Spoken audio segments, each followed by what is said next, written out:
ايه الاخبار يا شباب؟ يا رب تكونوا بخير. كنا في الفيديو اللي فات بالظبط اللي قبل ده اتكلمنا على aggregation function، كان من ضمنها المين والماكس والكاونت والسم والافريج. استكمالا بقى اللي فات احنا لازم نربطهم بالجروب باي وكمان الهافنج. كمان هنشرحهم بالتفصيل زي ما عملنا مع الاجريجيشن فانكشن. فمهم بصراحة في الفيديو ده ان انت تكون مذاكر الاجريجيشن فانكشن وفاهم كل حاجة، واحنا في الفيديو اللي فات اللي قبل ده بالظبط شرحنا كل حاجة في الاجريجيشن فانكشن وما سيبناش اي حاجة.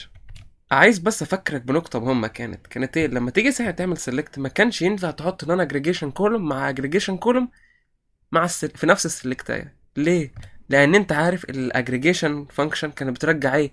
رو واحد بس، انما النون كان بيرجع على حسب الروز اللي عندك في التيبل، فده هيسبب لك مشكله وده ايرور. طيب انا جيت لك في الفيديو ده عشان نحل المشكله دي. احنا عشان نحل المشكله دي هنستخدم الجروب باي. طب ايه فكرتها؟ انا مش فاهم، بس قبل ده كله عايز اوريك التيبل اللي احنا هنشتغل عليه. بص، ده الاستراكشر بتاع التيبل. عملت كام اتريبيوت كان من ضمنهم الاي دي والريجون والكاتيجوري والاماونت وكمان السيلز، الديت بتاعهم يعني. وعملت انسرت لشويه داتا كده ورنيت الكود والدنيا سليمه، وده الشكل النهائي بتاع التيبل اللي احنا هنشتغل عليه. طب ايه الفكره بتاعت الجروب باي؟ بص باختصار يعني، بس تعالى ندي مثال افهمك. تعالى نكتب كود كده بسيط بالجروب باي عشان تبقى فاهم الدنيا برضه هتمشي ازاي وتفهمني. بص الجروب باي عادي، سيلكت عاديه، سيلكت تكتب عربي ليه يا عم؟ سيلكت، وبعدين تشوف انت عايز ايه. مثلا انا عايز السلكت مثلا الكاتيجوري فروم، عايز التيبل اللي اسمه كان اسمه سيلز بيس. بس كده خلصت السلكتايه، مفيش اي حاجه تاني. تعال نرن، دي السلكتايه عاديه. المفروض دي هتجيب لي هتجيب لي كل الكاتيجوريز اللي عندك. يعني هتجيب لك ايه؟ المفروض باختصار هتجيب لك الرو ده كله. مش ده مظبوط؟ مظبوط، كلامي مظبوط. طيب انا دلوقتي لما اعمل جروب باي ايه اللي هيحصل؟ تعالى يعني نكتب كلمة جروب باي ونتست برضو، وانا هقول لك اللي حصل ازاي حصل وكده. فاهو جروب باي كاتيجوري. تعال نرن الكود ونشوف هيحصل. شايف هنا جاب لك ايه؟ الكترونكس كلوزنج وبوكس. ايه اللي حصل بالظبط؟ انا مش مستوعب، انا مش فاهم. هقول لك. لو رجعنا للتيبل نفسه هتلاقي الكاتيجوري ايه اللي مكتوب عندك؟ الكترونكس وكلوزنج وكمان تاني بوكس. الباقي كله متكرر منه. طب هو هنا عمل ايه بالظبط؟ انا قلت له جروب باي كاتيجوري، يبقى هيروح للكاتيجوري يشوف كل اللي في الكاتيجوري، يعمل لهم اللي هو مثلا نقول فلتريشن، او اللي هو بمعنى ايه؟ يميزهم، ما يخليش حاجه متكرره. يعني كانه باختصار يعني بيعمل ديستنكت من الاخر. يعني انت اصلا لو عملت ديستنكت، شايف؟ تعال هي لو ده الكود ده اخدته كده اهو، وعملت هنا مثلا ديستنكت اهو، دي اتكررت ليه؟ وشلت الجروب باي، هيطلع لك نفس ايه؟ نفس النتيجة. تعال نرن كده اهو، نفسها ولا لا؟ هي بالظبط. ممكن تكون لسه مش فاهم انا اقصد ايه بالظبط. لو رجعنا تاني، بص هو باختصار هنا مثلا عندك ادي رو في الكترونكس، وادي الرو التاني التالت الرابع الخامس، وغالبا برضه الكلوزنج خمسة، وكده هيبقى هما 12، فالبوك هيبقى اتنين. هو باختصار عمل ايه؟ حط الخمسة في واحد. يبقى ايه؟ بيعمل جروبنج لنفس التوبيك او نفس الاسم. يعني هنا ايه؟ الكترونكس، عملهم كلهم في جروبنج في رو واحد، وتحط لك لانه نفس التايب نفس النوع ان هم الكترونكس، حطهم في رو واحد، وده اللي حصل بالظبط. وكذلك الكلوزنج وكذلك البوكس. برضو ممكن تكون لسه مش مستوعب الفكره. تعالى نعمل نفس النظام على الريشو اللي هو النورث والسوث، كمان تقريبا في تاني الايست. تعالى نتست ونشوف اهو. نفس الكود ده اهو، كل اللي هغيره بس بدل كاتيجوري هخليها ايه؟ ريجن. كوبي اهو. هما كان ايه؟ كان في 3 رو بس، صح؟ اهو. نفس الموضوع برضو بالنسبة للديستنكت. هي اهو. مش كده يا جدع؟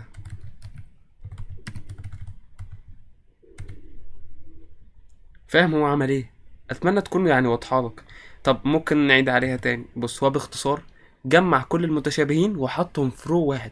جمع كل الروز المتشابهة على حسب الكولوم اللي انت حددته. انا حددت الكاتيجوري، تمام. هو دلوقتي عمل ديستنكت ما بينهم، شاف القيم المميزه، القيم الغير متكرره، لقى الكترونكس، لقى كمان كلوزنج، لقى كمان بوكس، راح دمجهم كلهم في كولوم واحد بالنسبه لكل نوع. يعني عندك 5 الكترونكس راح دمجهم في كولوم واحد. تمام. دي باختصار فكره الجروبنج. بيس، وضحت لك دي الفكره ببساطه. احنا دلوقتي هنربط الجروبنج بالاجريجيشن فانكشن اللي اتشرحت في الفيديو اللي فات، فيعني كان لازم انك تكون سمعته عشان تبقى فاهم كل واحده بتعمل ايه. طيب تعالى نبدا باول واحده. لما اعمل مثلا كاونت للكاتيجوري، يعني ايه؟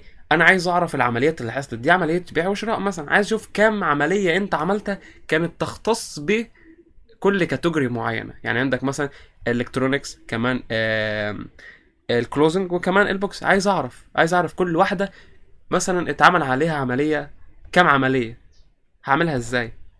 تعال نعدهم. اول حاجه احنا عديناهم اصلا، الكترونكس 5، كمان الكلوزنج 5، والبوكس 2. تعال نشوف ده بيتكتب ازاي. انا هاخد الكاتيجوري هي ونفس الجروب باي عادي هي، بس الفكره هضيف كولوم جديد عشان اعرف كل كاتيجوري والكاونت بتاعها. يبقى اكتب الكاونت، الاجريجيشن فانكشن اللي انت عارفها، واكتب جواها كاتيجوري اهو اهو. تعال نرن ونشوف هل العدد اللي احنا عديناه ده مظبوط. مظبوط اهو، 5 5 2، ده كان كلام مظبوط.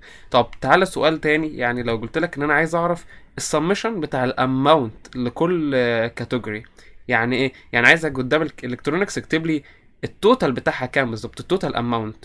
طب يعني ايه التوتال اماونت؟ يعني ادي مثلا ادي الرو اول 2 3 4 5 روز اسمهم الكترونكس، عايزك تجيب لي السمشن بتاعهم. يبقى ايه المفروض الاوتبوت معاك قدام الالكترونكس يكون كام؟ ادي 500، بعدين 700، 1200 كده، 1500، 1500 كده، 2100 كده، 2500، يعني 2.5 بيس. تعال نرن ونشوف هل الكلام ده مظبوط. طبعا هيظهر للباقي كمان الكلوزنج والبوكس، بس انا حسبت لك الالكترونكس عشان نشوف برضو الاوتبوت هل هو مظبوط ولا مش مظبوط. تعال نرن.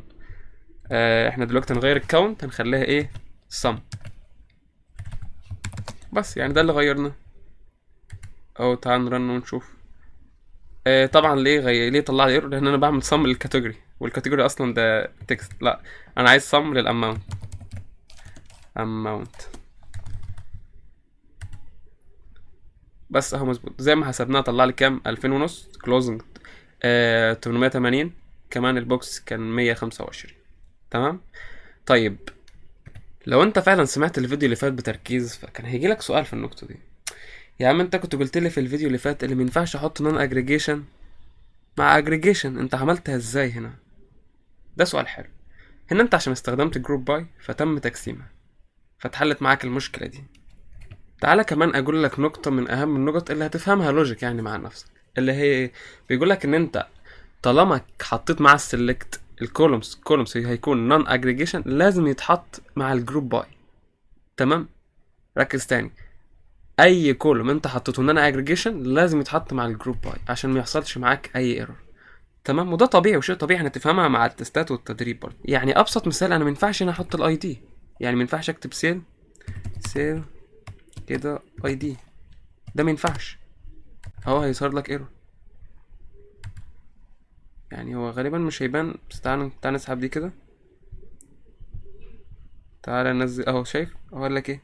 ما ينفعش، بيساوي الجروب باي بيس. يعني انت عشان تعمل لازم تحط سيل اي دي، تحطه مع الجروب باي. يعني تمسح كاتيجوري وسيل اي دي. اصلا فاكر انا قلت لك ايه في الاول؟ كانه بيعمل ديستنكت.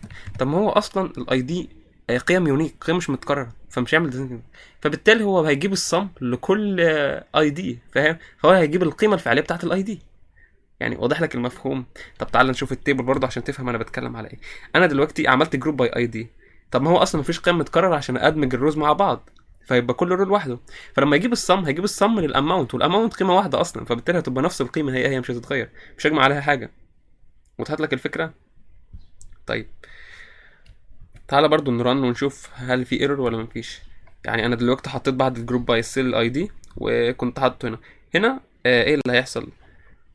لا يعني طبعا انت هنا بس عشان استخدمت السيلز اي دي وهي اصلا قيم يونيك، فبالتالي عادي ان انت تستخدم معاها الكاتيجوري اللي هي برضو نون اجريجيشن، وعادي تستخدم معاها اي كولوم تاني نون اجريجيشن. لا اصلا مش هيحصل اي تداخل ما بين البيانات، فاهم؟ يعني تعالى اوضحها لك لوجيك بقى ازاي. لو انا مثلا كنت كتبت الكاتيجوري كاتيجوري و... وكمان الجروب باي كاتيجوري. تمام. هنا هيحصل ايرور في الحاله دي. تعالى يعني بص، انا لو رنيت ده مش هيحصل ايرور، اوريك بس، لان كده كده كل القيم مش متكرره، فاهم؟ مش هيحصل اي تداخل بالجروب باي سيلز اي دي. انما في حاله الكاتيجوري لا، هيحصل تداخل. هوريك التداخل ده هيتم ازاي، بس تعالى نرن. او شايف جايب لك ايرور، نفس الايرور عشان حته جروب باي. هفهمك ده حصل ازاي. لو جيت هنا انا عملت باي الجروبنج باي كاتيجوري، عندك 3 انواع صح؟ طب انا دلوقتي عندي مثلا الكترونكس، وادي مثلا ادي ده الكترونكس، تعالى نعمل دايره، وكمان ده فين، وكمان ده الكترونكس، وكمان ده الكترونكس، وكمان ده الكترونكس. في نوع تاني وادي 11. طب هو هيحطهم ازاي، فاهم؟ المفروض ان هو طلع الكترونكس حطها في رو واحد، وانت عندك يعني معمول معاها كام رو بالظبط في السيلز اي دي؟ عندك 5. هيعملها ازاي، فاهم؟ يعني المفروض هيكتب ايه؟ الكترونكس يعني جروب باي كاتيجوري، يبقى يطلع معاك الكترونكس وكمان كلوزنج وبوكس. مش ده كلام مظبوط؟ وده اللي حصل معانا في الاول. طب هو بالنسبه لو انا عملت له الاي دي، لو انا عملت الاي دي، طبعت الاي دي في الاول، ازاي يطبع بالمنطق؟ يعني انت عندك 5 هتحطهم في واحد ازاي؟ لان هو رجع لك الجروب باي رجعت الخمسه بالنسبه للالكترونكس في واحد. طب انت الاي دي هتحطها ازاي؟ اتمنى تكون واضحه لك يعني. طب عشان نحل المشكله دي هنعمل ايه؟ تعال نرجع. هنا عندك في الجروب باي عادي تعمل مالتيبل يعني كولومز في الجروب باي، يبقى هتكتب ايه؟ هنا هتكتب مسافه كده اي دي، قصدي كوما. كده المشكله اتحلت، فهمت؟ تمام. انا هرن بس عايز اوضح لك نقطه. انا فاكر لما كنت قلت لك الجروب باي بتعمل ايه، كانها بتعمل ديستنكت. طب فاكر الديستنكت شرحناها ازاي مع المالتيبل كولوم في الفيديو؟ فاكر تقريبا ده كان الفيديو اللي هو اللي قبل ده على طول. تمام. بتشوف القيم المتكرره بالنسبه للاتنين كولوم، ركز، بالنسبه للاتنين كولوم، وتروح تحذفها. مش ده كلام مظبوط؟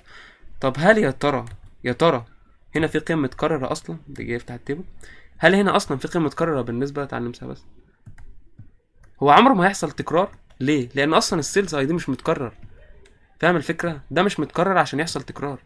يعني انا بعمل سيلز اي دي مع الكاتيجوري، ادي الواحد مع الالكترونكس، واثنين مع الكلوز. هو اصلا في واحد فيهم متغير دايما، فبالتالي هيطلع كله معاد، ومفيش اي حاجه معايا مش هتظهر، مفيش اي ديستنكت، مفيش اي قيم مش متكرره. بيس. قصدي مفيش قيم متكرره، معلش، كلهم مش متكررين. امتى يكون متكرر؟ لو افترضنا، طبعا لو افترضنا ان هنا كان في واحد، لو الواحد ده مع الكترونكس، طب ما في واحد مع الكترونكس، يبقى ده كان هيتشال. حلو. وكان هيتحط مع الجروب باي. لما اعمل جروب باي مثلا، فالالكترونكس دي هي دي، يعني الرو ده كانوا هيدمجهم في رو واحد من الاخر. واضحه لك؟ ولو جبت صم مثلا للاماونت، فهيجمع هنا ال 500 مع 700 يطبع لي 1200.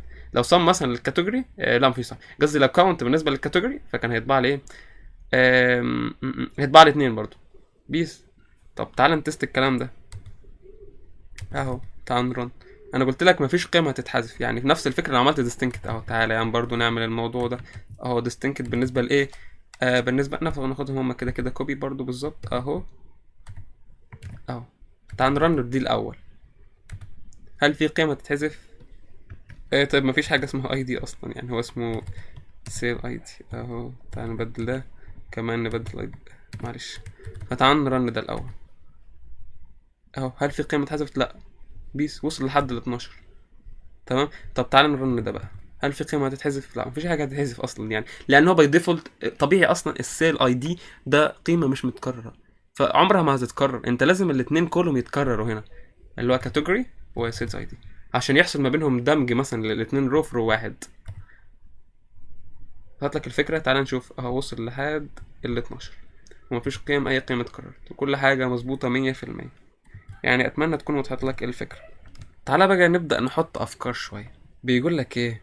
إنك بتكتب جروب باي قبل الوير. تمام؟ بعد الوير، معلش، أنت بتكتب جروب باي بعد الوير، مش قبل، بعد الوير. إنما هي قبل الأوردر باي، يعني ممكن لو رتبناهم فتبقى وير جروب باي أوردر باي. تمام؟ طبعا الأوردر باي فكرتها ترتيب، هي أي نعم ما اتشرحتش، بس ممكن ندي عليها مثال بسيط، وإن شاء الله نشرحها في الفيديو الجاي، أو في فيديو من الفيديو الجاي نشرح فيها الأوردر باي. تعالى مثلا على نفس اخر مثال. انا يا عم انا مش عايز الكلوزنج دي، هعمل بقى مش عايز اشوف اي حاجه تبعها. طيب هعملها ازاي؟ عادي، الموضوع بسيط خالص. هناخد دي هي كده اهو، تمام. هنستخدم الوير، انا قلت لك الوير جاب لي ايه؟ جاب لي الجروب باي، صح؟ اهو يبقى تكتب وير ايه، انا مش عايز الكاتيجوري تساوي مثلا، لا تساوي مثلا كلوزنج.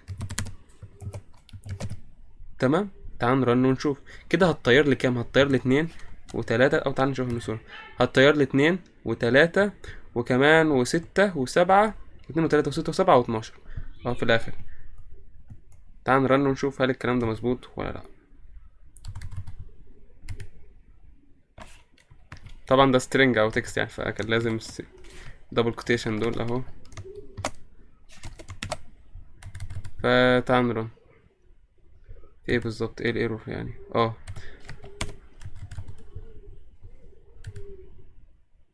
بس اهو شال لي كل الكلوزنج. شال لي كام؟ 2 و3 و6 و7 اهو. 2 و3 و6 و7 هنا و12 بيس. يعني هو كان الهدف من النقطة دي ان انا اوضح لك ان الوير بتتحط قبل الجروب باي. تمام. كمان قلت لك الجروب باي بعديها الاوردر. تمام. تعال نعمل اوردر باي مثلا السم اللي هو ده. الصراحة مش عارف اذا كنت ينفع استخدم اجريجيشن فانكشن مع الاوردر باي ولا لا، بس عامة تعال نجربها. تمام. تعال نكتب كده اوردر باي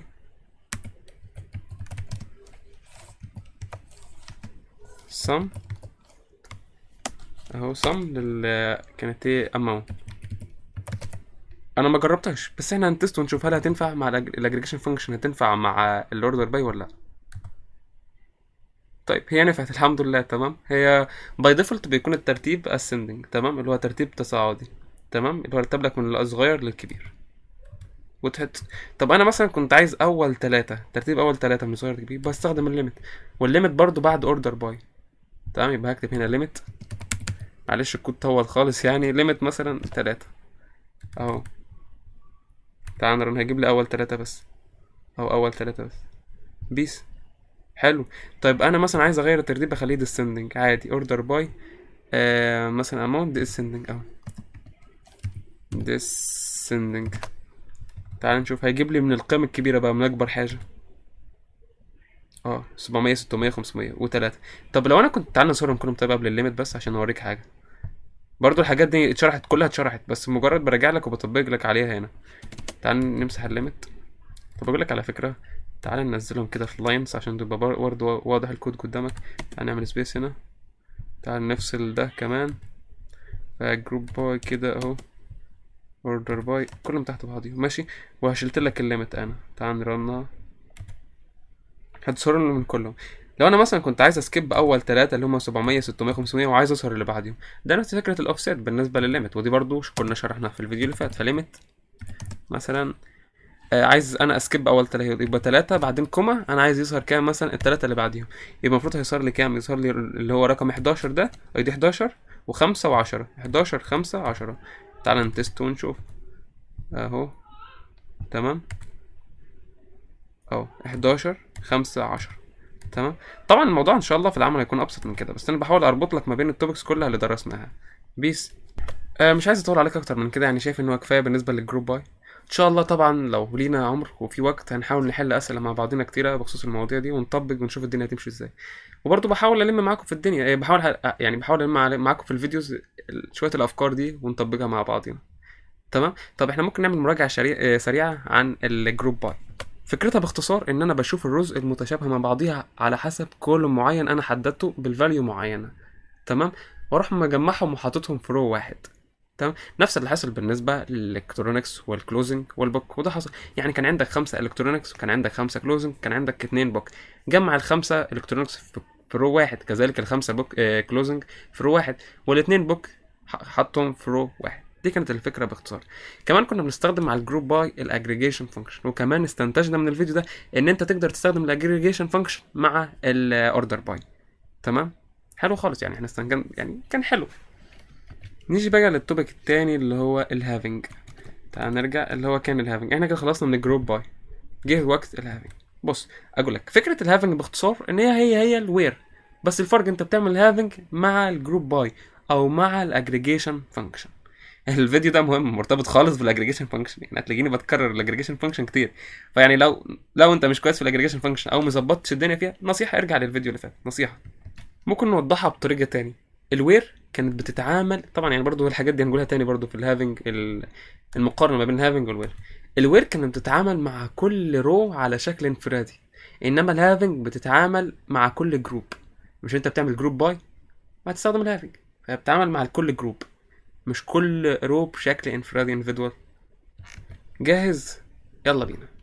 تعالى مثلا نعمل ايه بالظبط. تعالى ناخد اول جزئيه اتكلمنا عنها اهو، الكاتيجوري اهو. بص انا دلوقتي عاديه عملت جروب باي كاتيجوري، هيظهر لي الكترونكس وكلوزنج وبوكس. تعال نكمل. انا عايز مثلا ايه، عايز الصم بتاع الاماونت، ادي الصم اماونت مثلا، وعايز استخدم معاه الالياس برضه، هو برضه اتكلمنا عنه. يبقى نكتب از وشوف مثلا عايز اماونت، تمام. او ممكن تخليها توتال عادي يعني توتال بيس. تعال نشوف شكل الاوتبوت هيكون معايا طالع ازاي اهو. الكترونكس 2.5، كلوزنج 880، البوك 125 بيس. طب لا انا ما كنتش عايز كده، انا عايز مثلا اللي يظهر لي يكون اكبر من ال200. دي هعملها ايه مع الهافنج بقى؟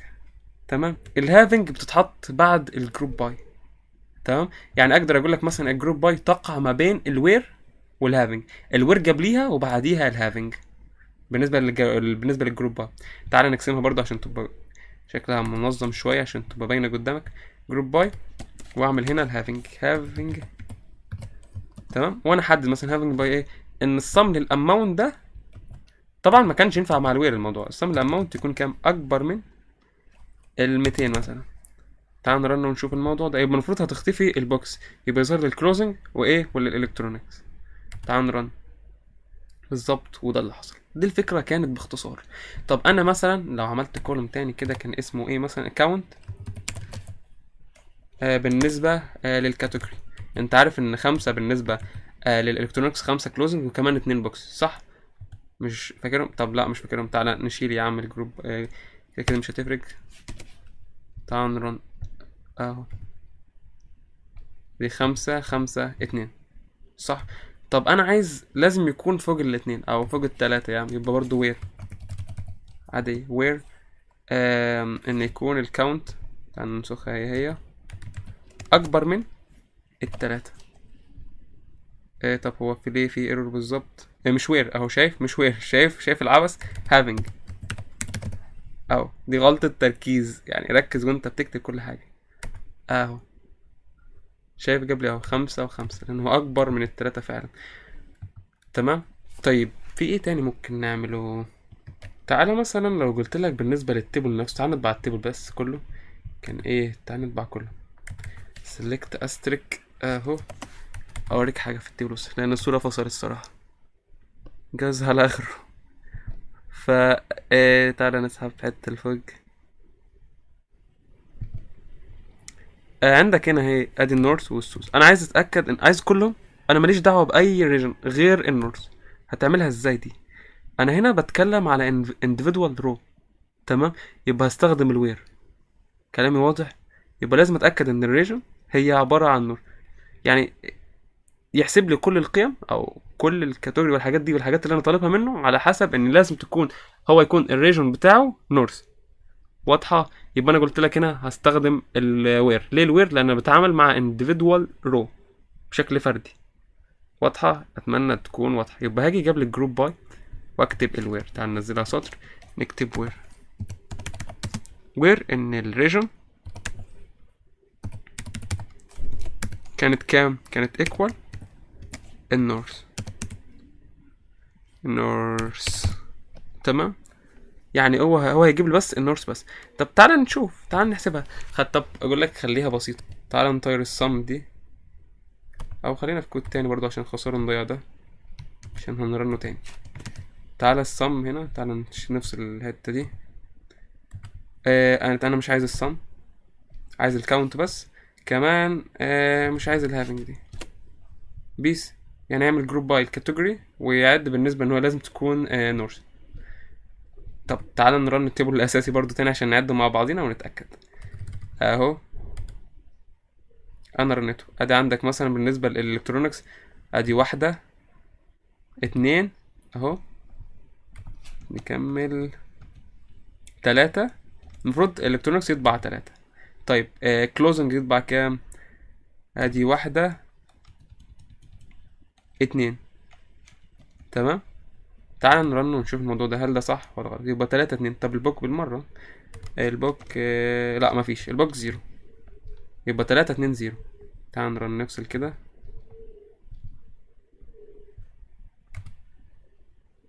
اهو 3 و2 و0. هو غالبا عشان طالما 0 فما يطبعش غالبا، يعني ده السبب. انا ما كنتش متوقع ان يحصل كده. بس غالبا عشان هو الكاونت بتاعه 0 فما اتطبعش، او عشان هو مش موجود اصلا في المنطقه اللي انا حددتها الريجن ان هو يكون نورث. بيس. تعال نرجع للكود الاساسي ان هو هيعمل ايه. هيعمل لي كاونت بقى مثلا للسمشن، ولازم يكون متاكد انهم اكبر من 3.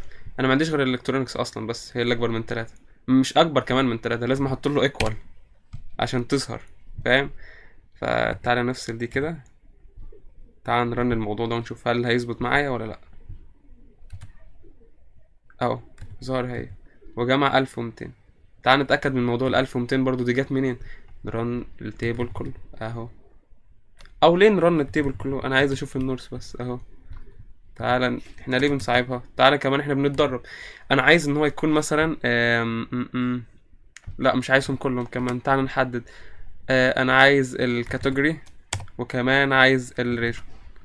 تمام فروم سورس. وعايز الوير ان تكون مثلا الريجن equal north. تعال نرن ونجمعهم مع بعضين. طيب هنجمعها ازاي؟ صح نسيت الاماونت نفسه. يعني شوف، فاهو تعال نجمعهم. ادي هنا 500 وهنا 300. يعني 700 هنا و500 كده 1200، وفعلا مظبوط اهو وزي الفل. بيس.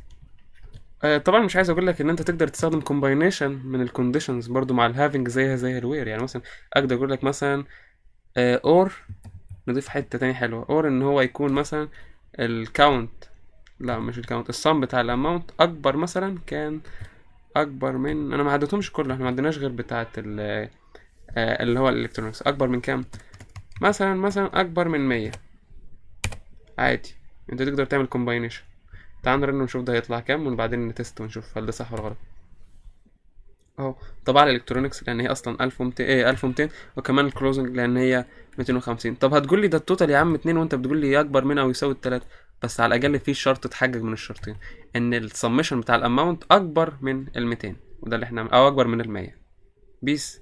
كلام حلو، كلام مظبوط، كلام سهل، كلام مفهوم. اتمنى. يبقى احنا في الفيديو ده لحد دلوقتي عملنا ايه؟ عرفنا الجروبنج باي وعرفنا الهافنج. عملنا ريكاب من شويه على الجروب باي. تعال نعمل ريكاب على الهافنج. فكرتها باختصار ان هي زي الوير، بس بتحط كونديشن ومعتمده الكونديشن دي على اجريجيشن فانكشن. وضحت؟ مفهومه؟ طيب هو كان بيقول لك ايه؟ ان الوير انت بتستخدم معاها بالنسبه للاندفيدوال روز. طب بالنسبه للهافنج انت بتحط معاها الاجريجيشن فانكشن. طب لو حطينا نون اجريجيشن تتوقع يحصل ايرور؟ صراحه ما اعرفش، انا ما جربتش، بس تعال نجربها برضو مع بعضين. يبقى امسح الوير، انا هحطها هنا. يعني هو بالنسبه للكلام اللي بيقوله ان هي تطلع ايرور بالظبط، يعني هو من نفسه كده. لسه نحط مثلا اور، او خليها انا عايزها مثلا ده اور ده، ولازم تكون اند ده اور ده. تعال نرن ونشوف.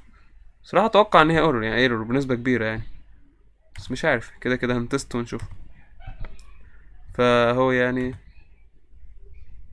هو ايرور، يعني هو مشتغلش، هو غالبا ايرور تحت بس عشان تعال نرفعها ونشوفها. اه unknown ايه ده؟ unknown column having loads. يبقى مش هينفع، يبقى هتكون لازم مع الوير. بيس.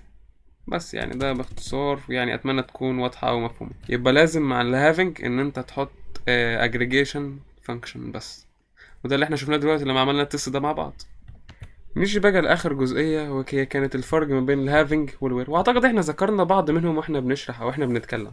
كان من ضمنهم ايه؟ بيقول لك ان الوير بتتعامل مع الانديفيدوال روز، على الرو بشكل فردي، انما الهافنج بتتعامل مع الفلتر بيكون ايه؟ مع الجروب افتر اجريجيشن، بعد ما تعمل اجريجيشن، بعد ما تستخدم الاجريجيشن فانكشن.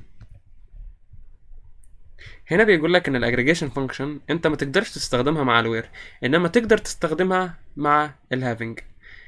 طيب بالنسبة للمكان ان انت وير بتكون قبل الجروب باي، وده قلناه. انما الهافنج بتكون بعد الجروب باي. تمام. ودي برضو نفس النقطة الأولانية، انت بتعمل فلتر للروز معتمدا على الكولوم فاليوز، انما هنا بتعمل فلتر للجروب معتمد على الاجريجيشن فاليو اللي انت بتجيبها من الاجريجيشن فانكشن. تمام. يعني ده كان محتوى الفيديو، معلش هو طول يعني، وصل لحد نص ساعة. اتمنى يكون بسيط عليك، اتمنى يكون مفهوم، واتمنى لو في نقطة مش فاهمها قول لي ونحاول نفهمها بطريقة تاني واسلوب تاني. اكيد لو عجبك الفيديو ما تنساش تعمل لايك وما تنساش تعمل سبسكرايب، وسلام.